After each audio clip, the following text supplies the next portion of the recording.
Uh, Good evening. Glad to be back. Uh, yes, definitely. I don't think there is a comparison that can be made with the precipitous and, frankly, calamitous withdrawal from Afghanistan. This is not something new. The uh, president campaigned on the promise of reducing forces in the Middle East, and he's doing it. Now, in April, they announced a reduction of forces in Syria from about 2,000 to under 1,000, which is the level at which they had been.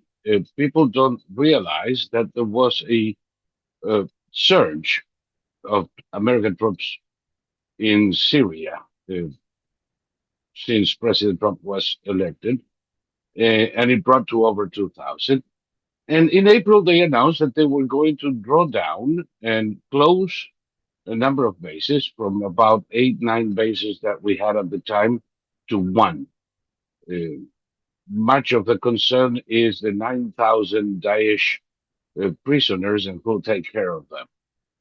Over the past few months, uh, the Syrian Democratic Forces and others have been uh, joining the Syrian army, and that helps consolidate much of the patrolling that was done in oil fields in particular under them. And to have one base with under 1,000 as a backup in case they should be needed. The Pentagon estimates that over 99% of the fight against Daesh in Syria is done. It's over. And there is therefore no need to have a large footprint. But that doesn't mean abandoning Syria, and that doesn't mean closing that remaining base anytime soon. Well, I cannot speak for the United States, but I can speak for myself.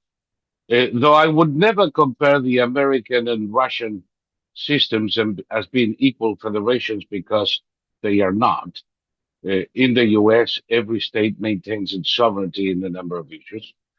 Uh, Personally, I would see no objection to a federated Syria with semi or even autonomous regions within it.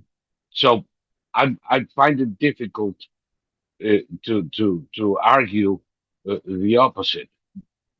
I do believe that over time, people may come to realize that a federated Syria and even a federated Iran eventually uh, and Iraq would be for their people's happiness. Obviously, we have solid ethnic, if not national, boundaries within Syria that, if respected, would allow for a better development of their peoples. The Druze, the Kurds, the Arabs. I'm pretty sure that they could have a much better arrangement to live in peace if they were controlling their own destinies within their own land. No, but then again, it was to be expected. The main concern of the Damascus government today is to consolidate control of their country, which continues to be, let's say, compromised by Iran, by the remnants of Daesh, and that doesn't make it easy. It doesn't surprise me that people who grew up under the shadow of the Ba'ath Party now want to keep some kind of monolithic Syria and everybody must file into place. I don't think that is a solution long term. Again, this is not the US policy, this is my own opinion. I don't think it's a solution long term. I think that long term they have to find an accommodation with a considerable amount of independence in the government of these uh, affairs in in the Kurdish region, in the Druze region. Um, that would probably be uh, more conducive to a peaceful coexistence within the boundaries of Syria and prevent flare ups in the future. Well, all I can tell you is even in contraposition to what I just said, uh, there are strong uh, ethnic groups, even nationalities within Europe, whether it is Scotland in the UK, or Lombardy in Italy, or Bavaria in Germany, or Catalonia or the Basque countries in Spain. And they found a measure of coexistence, not in outright independence, but in working within the context of the European Union. And that is another possible solution. Of course, we cannot compare Europe to the Middle East at this point. But if anything, I'm trying to say that there is more than one solution to every problem. I agree with you. Kurdistan is key for peace in the Middle East. I wonder if there aren't four different Kurdistans, because the dynamic in Syria, Iraq, Iran, Turkey is different. And I don't know if that could be cohesive enough. You probably, from Mobile, have a more nuanced approach to this.